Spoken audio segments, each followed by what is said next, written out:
The injection method of thermoplastic dentures has been around in dentistry for over 50 years, but some technicians still struggle with it. There are different situations, but a few problems always repeat. I will try to discuss them all.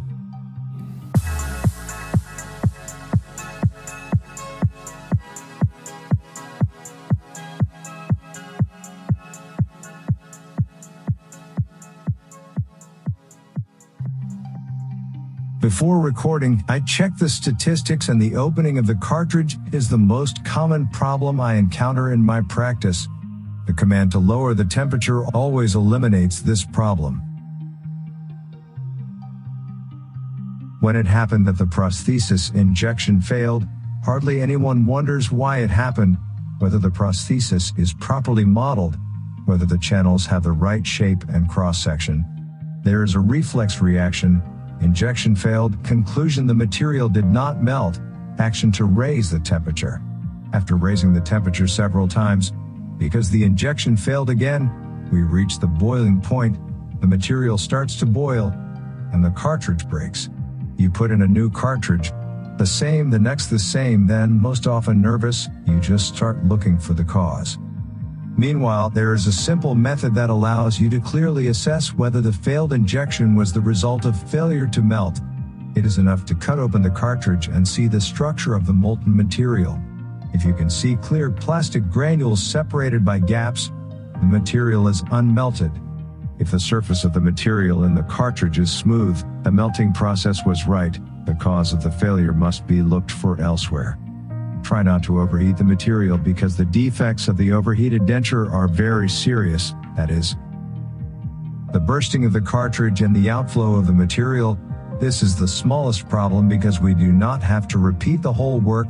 We lower the temperature by 5 degrees and try again.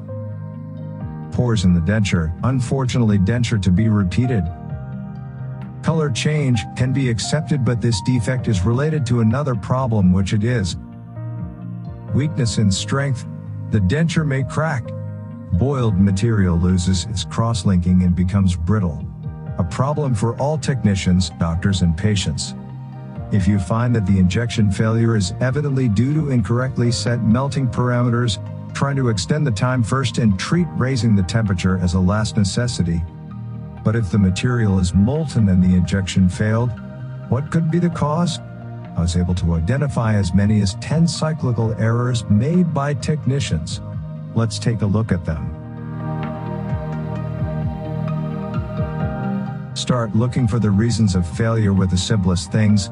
That is, check that you have connected the pressure.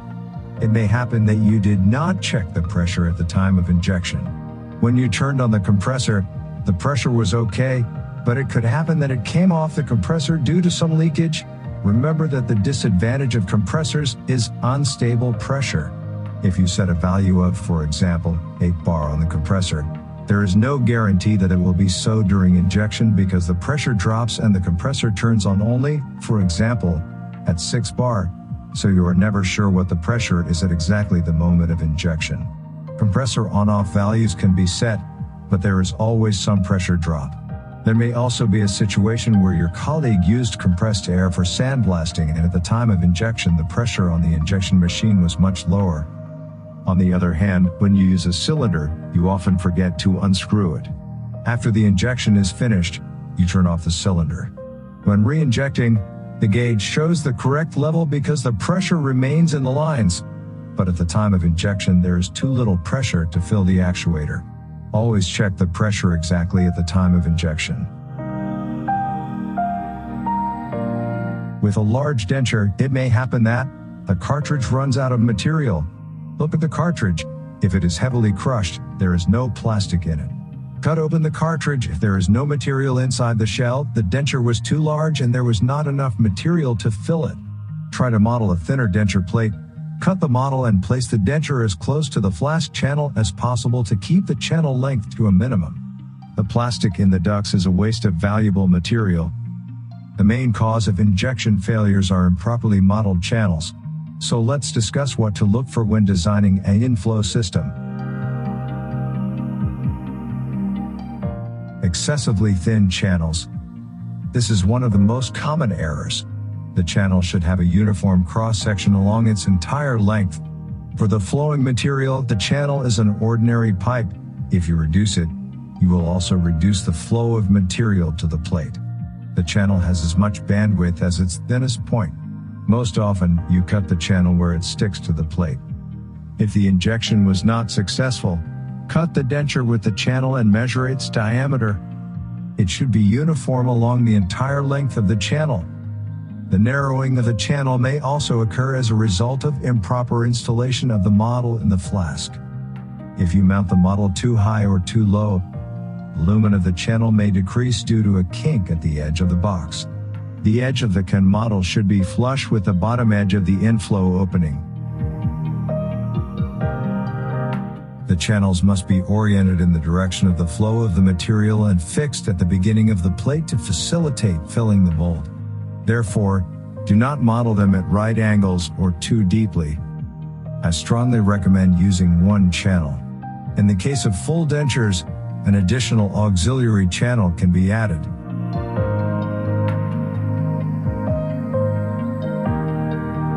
Of course, it should also be modeled in the flow line of the material. The denture model should be as close as possible to the inflow opening. Too much distance increases the loss of material in the channels, and by increasing the flow path of the material to the prosthesis, it increases the risk of failed injection.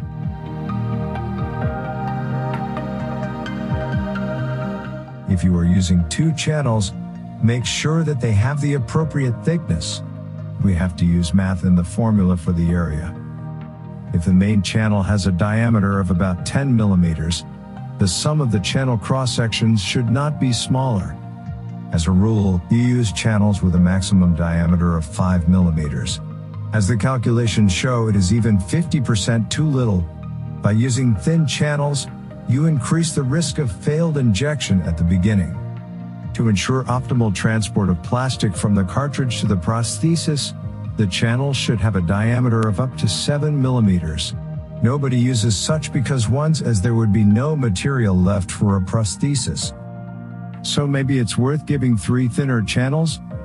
Well, apart from the issue of plastic losses, remember the next rights of nature, that is, fluid physics. Similarly, to the previously discussed case of narrowing, remember that the channel is a pipe.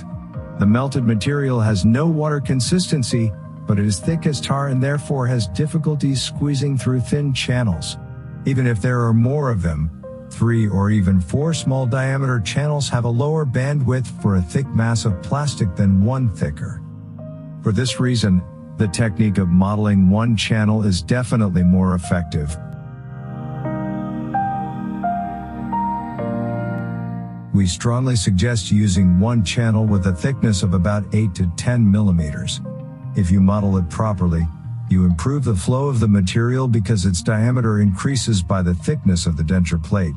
A properly modeled channel should be as short as possible and have a U-shaped cross-section. A common mistake is to stick the channel without watering its undercuts.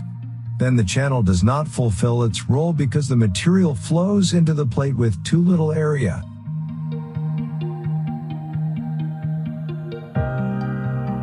If the failed injection is located in the buccal or labial part of the prosthesis, the possible cause of the defect may be too small space between the tooth in the prosthesis and the model.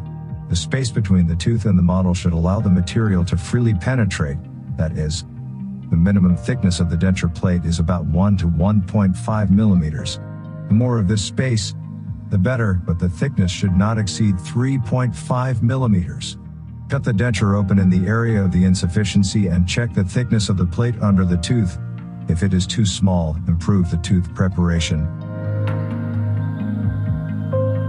Pouring too much material is a common mistake made by people which are pouring the material on their own. They are afraid that there will be no material for a prosthesis and are pouring the granulate, filling the whole cartridge. The cartridge has a specific capacity and should not be filled under the cap. When pouring, leave the space for at least 2 centimeters. If you pour too much material, its part is outside the heating zone and the injection molding machine has no physical possibility of melting its top layer. If you are afraid of whether the material is enough for a prosthesis, do everything to reduce the channels and shape the denture plate so as not to process it anymore. This is definitely enough. If there isn't enough of material, it means that this is 1% when it is impossible to make a thermoplast prosthesis. In a situation where, despite the proper pressure and temperature, the cartridge will not open, it will get stuck in the sleeve or is not crushed, you should check if you put the cartridge with the right side in the injection molding machine. Such situations happen, and it is not so rare. I will remind you that their cartridge is to be put with inscriptions inside the heating sleeve. At the place of closing the cartridge there is a thinner side, which facilitates the opening of the cartridge. On the other side of the cartridge the wall is much thicker and the cartridge may not open. If you pour granules and add leftovers from mold injection, there is a serious risk that the granules will melt faster than a large part of the material. During the injection, an unmelted piece can block out outlet opening. It is not a good idea to use leftover denture residues. Firstly, cutting the remains from a 2-inch diameter cartridge and cleaning them is dangerous, tedious and time-consuming. And secondly, there is a risk of clogging the outflow of the material. I don't advise this. Check if the working piston is not dirty with remnants of aluminum tubes. If there is a lot of dirt, the piston may get stuck in the sleeve. If you do not clean the piston, after several dozen injections, its surface may get dirty with residues from previous injections. Remove the piston, of course, when it is cold. Remove any remains with a knife and clean with a cloth.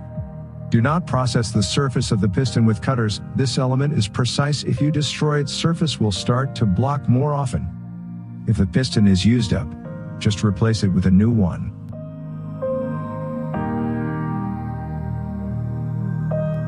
The right lubricant has a great influence on the injection quality. It must ensure the cartridge will slide in the sleeve at a temperature of up to 400 C. It cannot leave carbon deposits and other residues. In order for the plastic cartridge to move properly in the sleeve, its surface must be perfectly smooth and slippery. If lubrication is poor, the cartridge seizes in the sleeve and injection may fail. Some have used petroleum jelly, oils and lubricants or other preparations that burn at high temperatures, leaving nogger, and instead of decreasing it increases friction. Only lubricants dedicated to dental injection molding machines, such as Lubris, should be used. Lubris is a special mixture of silicone oils with 3 different particle sizes, which ensure perfect glide and at the same time do not run off to the sleeve. Technicians often use various substitutes just because they are a bit cheaper. This is an apparent saving. All you need is one failed injection due to bad lubricant and your savings did not go as planned, and I do not count problems arising from repeated modeling and repeating of work. And do not overdo it with saving grease. To make his roll he must be the right amount. Too little amount will not produce a slippery layer, and the resistance of the cartridge in the sleeve can be too large.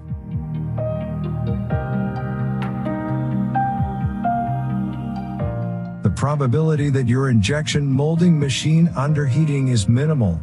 The injection molding machine, like every machine, of course, requires control and calibration from time to time, but you should not overdo it, and even more so calibrate it on your own using amateur thermometers. Such measurements lead to the complete decalibration of the device and even greater problems. Calibration should be performed by a professional service.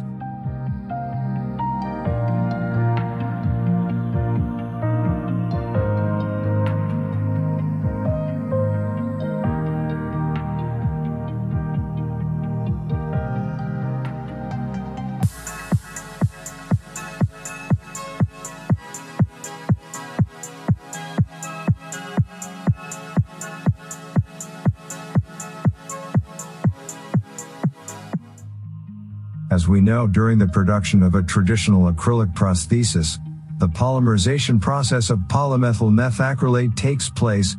The monomer contained in the acrylic mass dissolves the surface of artificial teeth and bonds them with the polymerizing acrylic. There is no monomer in thermoplastic dentures, so there is no need to dissolve the teeth. In order to connect acrylic teeth with thermoplastic, a mechanical connection must be made. The strength of the bond between the tooth and the denture plate and the aesthetics of your work will depend on the quality of this preparation. A well-prepared tooth is integrated with the plate of the thermoplastic denture as tightly as it is with the plate of the acrylate denture. The strength of the fixation is ensured by a mechanical joint, that is, a step on the perimeter of the tooth, and T-shaped holes. However, errors in the technique at the stage of tooth preparation may weaken this connection. The most common mistakes are lack of mounting holes, incorrectly made holes, holes drilled over the reach of the denture plate, lack of undercut around the tooth, grooved instead of undercut, incorrectly shaped undercut.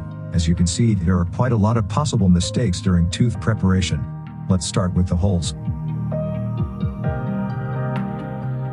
It is absolutely unacceptable to embed teeth in thermoplastic dentures without making T-shaped holes. Some technicians only make recesses with a ball drill instead of holes. The hole carved in the tooth adds nothing and does not integrate it with the denture plate. Such teeth often fall out shortly after the injection. This was the case with the situation presented on the screen. When asked what to do next, whether the work would be repeated, the technician was sincerely surprised and said, "Why? Everything is okay.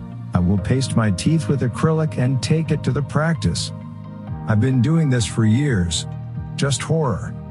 The correct preparation of the tooth for injection technology consists in making 3 holes with a drill with a diameter of about 1 to 2 millimeters. 1 hole underneath, 2 on the sides of the tooth, important, under the edge of the undercut. The holes must connect with each other. During injection, the molten material flows inside the tooth, fills the holes and permanently bonds it to the denture plate. How can you spoil it? It would seem like a simple activity, however this shows that you can. It is a mistake to make only the lower hole. The hole made in the tooth axis will not provide adequate retention. These are simple laws of physics. It is a mistake to make only side holes because it is the bottom hole that transports the largest mass of plastic. Besides, it may happen that for some reason the material will not flow to the side opening from the outside, but it may flow through the bottom channel, fill the space and save the situation. It is a mistake to make a hole above the reach of the denture plate. It is logical that if the hole is above the injected material, the material may not flow there. Transport of the material through the bottom channel may be insufficient. The biological remnants will get into such a hole, not filled with plastic, and the unpleasant putrefying process known to all will begin. The holy rule: the holes must be under the edge of the tooth undercut and under the line of reach of the denture material. You should strive to create the maximum strength of the connection of the tooth with the denture plate. Therefore, in addition to drilling holes, undercut the edge of the tooth along its perimeter should be performed. The undercut has 3 very important functions. First, it increases the retention of the tooth with the plate. Secondly, it seals the boundary of the contact between the tooth and the plate. Thirdly, it improves the aesthetics of the prosthesis. The retention function is ensured by an appropriate trapezoidal shape of the undercut, which is made with an inverted cone cutter.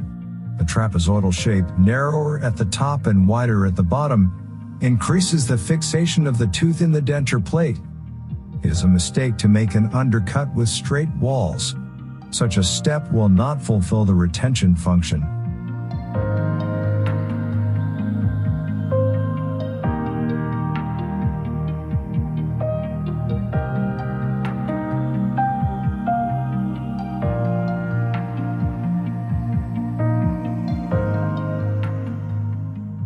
However, the most important function of the undercut is the circumferential sealing of the border between the tooth and the denture plate. Of course, we remember that the acrylic tooth does not chemically bond with the thermoplastic. Therefore, if we do not make an undercut on the tooth, a pocket will form between the surface of the tooth and the denture plate, which biological debris will be forced into while chewing food. The result of the action of the bacteria will be a bruising of the pocket and an unpleasant smell. A properly made undercut eliminates this problem, effectively seals the connection between the tooth and the denture plate, and prevents food debris from settling. The prerequisite is the preparation depth, which ensures the appropriate stiffness of the material. is at least 1 millimeter, but this is the minimum. If possible, make an undercut up to 2 millimeters deep. The second condition is to model the denture plate exactly to the edge of the tooth preparation. The most common mistakes are, of course, no undercut and modeling of the plate above the edge of the tooth preparation. In both cases, a pocket will be created. The last function of the undercut is to improve the aesthetic effects. Thermoplastic materials are more transparent than acrylic, so if we do not skillfully cut the tooth neck, it will be visible and the aesthetics of the prosthesis with such teeth will not be satisfactory. In order to hide the neck, the undercut must have the appropriate thickness, that is, 1 to 2 millimeters, and the correct shape. It is a mistake to make a groove instead of an undercut. The seal of the tooth with the plate is weaker and the neck is clearly visible. It is a mistake to make a groove instead of an undercut. The seal of the tooth with the plate is weaker and the neck is clearly visible.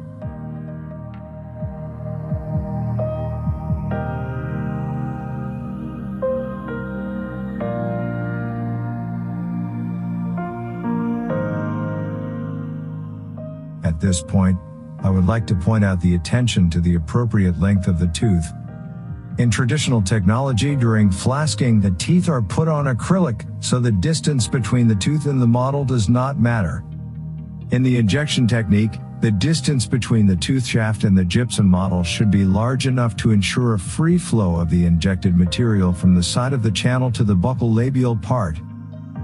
The minimum space is 1.5 millimeters in general.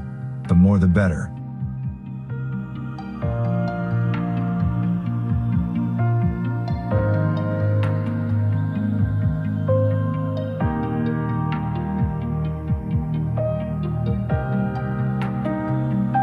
Therefore, it is a mistake to leave too little space under the tooth, as a result of which the prosthesis does not inject from the vestibule. Most often the clamps are not injected. Technicians then use some strange methods, such as additional channels supplying the atrium clamps, which may be effective to some extent, but unnecessary. It is enough to cut the uninjected denture and check if there is enough space under the tooth. It is not always advisable to have a large amount of space between the tooth and the model.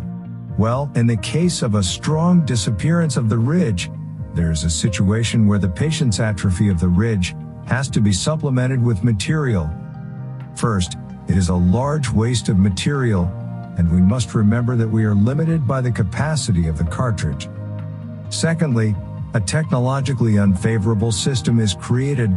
A thin palatal plate passes into a thick space under the teeth and then into a thin vestibular plate. The phenomenon of the formation of a shrinkage cavity known from metal casting may then arise. As it solidifies, the thin parts of the plate will cool down faster and will treat the mass of material under the teeth as a reservoir to compensate for its contraction. As a result, a contraction cavity will appear at the thickest point of the denture.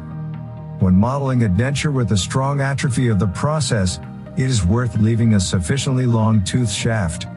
It will fill the space, reducing material waste and the risk of shrinkage formation. Tooth preparation is a very simple activity, but paradoxically, it is often performed incorrectly. Unfortunately, I rarely see dentures with properly prepared teeth.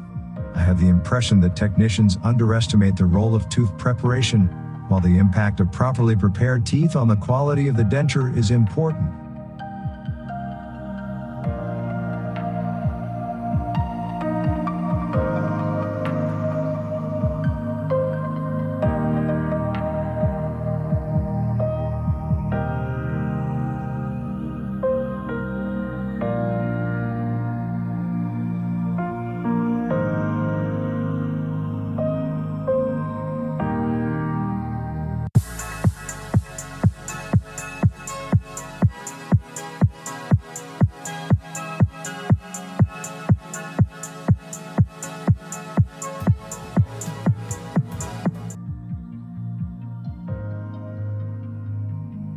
Therefore, an absolute requirement is to relieve the arm of the clamps and, what is also important, all places susceptible to possible irritation, such as anatomical warts, furrows, nodules, and the vicinity of the gingival pockets of all the patient's teeth in contact with the prosthesis plate. We create the relief with wax on the primary model, then duplicate the prepared model with plaster, and only then continue modeling the prosthesis. The proper practice is to return the prosthesis to the office on the original model, as it is the case with skeletal prostheses. Firstly, it confirms that we have performed the steps of relieving and duplicating, and secondly, it gives the dentist the opportunity to perform a preliminary assessment of the prosthesis and possible corrections. Failure to make relief and duplicate the model will completely disqualify the prosthesis. Such behavior should be absolutely stigmatized because such pseudoprosthetic, instead of improving the patient's comfort of life by rebuilding the occlusal system, irreversibly destroy it. Unfortunately, each buckle of a settling denture, whether it is a wire acrylic denture or made of plastic, of a nylon denture, will hurt the gingival pocket while it settles. Such a beauty of a settling denture. On the other hand, a denture made of a rigid material such as, for example, acron, can be equipped with supports and will not settle down, as well as a metal skeletal denture will not settle, and the effect of its clamps on the periodontium will be neutral. Unless the technician did not want to relieve and duplicate the model. Unfortunately, I regret to say that this is still a common practice. Has it ever happened to you that after an injection, when removing a plastered denture or during processing, the denture literally fell into two pieces in your hands? The situation described can occur with technicians who use film-forming insulators to insulate plaster or water glass with the wrong density, and the injection system consists of two or more channels. The genesis of such a situation is as follows. The molten material is pressed into the flask and, filling the mold, rubs against the plaster surface. If the insulator forms a layer on the plaster surface that is not permanently bound to it, then the material flowing into the flask may scoop up a part of the insulator and press it in front of itself. As the material flows through two channels, at the meeting point, the scraped insulator creates a barrier that prevents the material from creating uniform form. A characteristic feature of this defect is a thin and even line across the denture. This defect is problematic because it does not always show up at the laboratory stage, and there is a risk of the prosthesis breaking after it has been handed over to the patient. It is also difficult to unequivocally diagnose at what stage of the isolation it was created, whether as a result of inadequate insulation density, too wet or maybe too dry model, plaster quality, and so on, which makes it likely to happen often or hardly ever. The only solution is to abandon film-forming insulators in favor of UV curable isolators such as Luvots, which create a hard abrasion-resistant surface on the plaster. In the event of a broken denture, you should carefully examine the edges of the crack, for example with a magnifying glass. If, after separation, you can see that the edges are smooth and one edge is concave and the other is convex, the breakage is the result of pressing the insulator. One of the most difficult defects to diagnose are the pores in the denture plate. Pores are formed as a result of shrinkage, overheating, insufficient amount of material, and moisture. The contraction pores are the result of uneven contraction of the molten plastic mass and are located in the denture plate next to the infusion channel or under the teeth. I have discussed the detailed analysis of the formation of pores under the teeth and the methods of how to avoid them. On the other hand, the pores located next to or at the junction of the channel and the prosthesis plate are the result of narrowing of the channel at the point where it adheres to the denture plate. While cooling down and shrinking, the plate should replenish the material from the channel and the remains in the cartridge. If the channel is cut through, then in the thinnest point it cools down faster than the thick mass of the plate and blocks the lumen of the channel, making it impossible to replenish the mass of the material. This is a known problem in casting steel bridges or skeletals. Remember that in the thermoplastic technique, as in the foundry, the principle of thick into thin works. If you have such a pore in the prosthesis, carefully inspect the place where the channel meets the prosthesis plate, If it is narrower than the entire channel, you have found the reason. Pores can also arise from the cartridge becoming stuck in the sleeve. I mentioned the causes of this phenomenon earlier. Now I will discuss the effects. Due to partial blockage of the cartridge, the material gets into the mold but does not fill it under the appropriate pressure, which causes characteristic pores. The material looks like it is boiling. Technicians often find that the cause is too high a temperature, which is obviously a mistake. They start to tinker with the temperature change.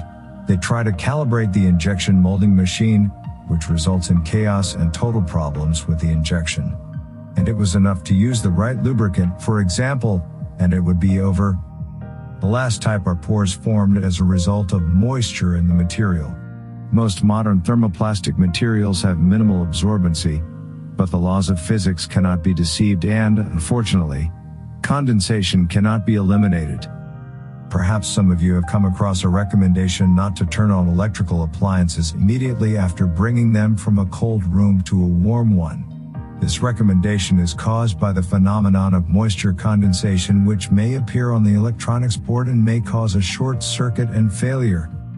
The same phenomenon of condensation takes place during the heating of the material. Moisture settles not inside but on the surface of the granules and turns into water vapor during rapid heating at 100 degrees Celsius. Remember that the material is heated up to 300 degrees Celsius and the steam creates enormous pressure. In the event of moisture, the cartridge may open, causing the buildup of vapor to expand. However, sometimes it can withstand the pressure of the vapor and it seeps into the prosthesis, causing pores in it.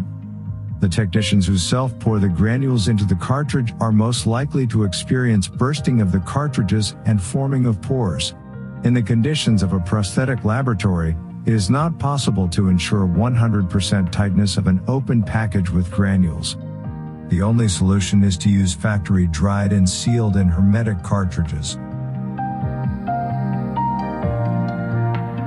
When flasking traditional acrylic dentures, lifting of the bite often occurs, which is the result of squeezing the acrylic dough between the two halves of the flask. In injection technology, the phenomenon of lifting in the bite should not occur because the material is pressed into a previously closed mold and the prosthesis cannot be physically deformed. However, such cases do happen. Why? There are several reasons, but all of them result from improper handling of the flask. First, clean the contact surfaces of the aluminum flask halves. If, before injection, a lump of plaster or other contamination gets between the flask halves, they will not stick to each other perfectly and the injected prosthesis will be higher by the thickness of the contamination. The same situation will occur if the lump gets between the model and the counter. When using plaster, we assume that you are using professional plaster for injection technology and not Jutani that you have. If the plaster is not resistant to high temperatures and is too soft, then due to the pressure of the material on its surface, it may also deform and raise the bite. Raising the bite may also be the result of improper screwing of the vessel, and during injection, the halves of the flask may slide apart. The problem is not caused by a low torsional force, but by contamination of the threads, most often by wax and plaster. As a result, the technician feels that the flask is well screwed because it feels a strong resistance when tightening, but in fact it is not. Resistance is a result of dirt blocking the screw thread. You should take care of the cleanliness of your work tools, also flasks. The final reason that the bite may be elevated is that the flask has been mechanically damaged by the technician. Unfortunately, most of the technicians have bad habits in making acrylic dentures, and they furiously bang the can with a hammer to knock out the plaster denture. This is a drama. The flask is made with the precision of the order of hundredths of a millimeter because it must ensure the repeatability of the mold adjustment. If you hit it with a hammer, it will deform irreversibly and your dentures will never be perfect again. Remember, never hit the surface of the flask.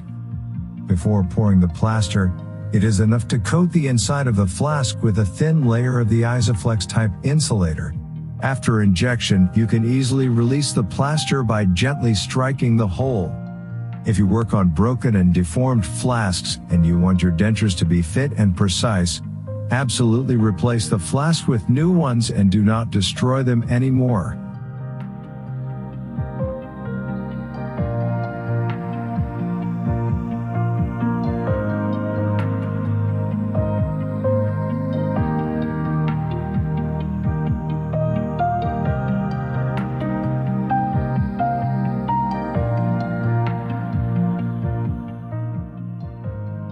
The injection technique is simple, requires only one: compliance with the rules.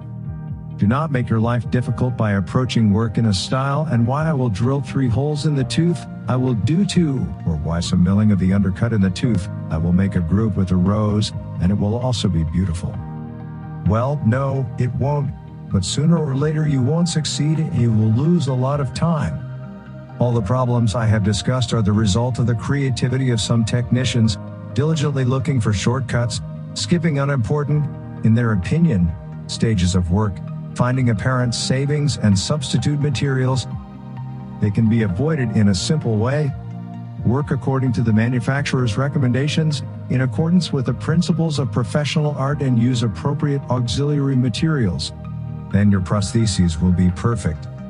Thank you for your attention and invite you to watch videos on the tech